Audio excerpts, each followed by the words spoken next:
రాజు మెచ్చుకున్న ఆ క్షణం నుంచి తెనాలి జీవితంలో ఒక కొత్త సమస్య ప్రారంభమైంది.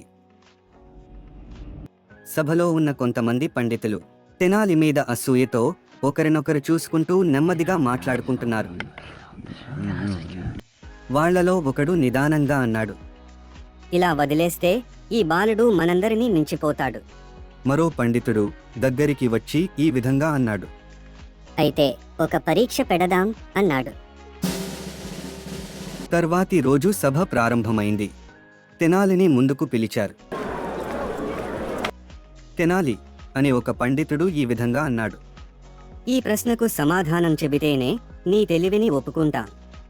కాని తెనాలి నవ్వుతూ ఆ ప్రశ్న ఏమిటి అని అడిగాడు. తర్వాత ఏమైంది తెలుసుకోవాలంటే ఫన్ టేల్స్ ఛానల్ని సబ్స్క్రైబ్ చేయండి.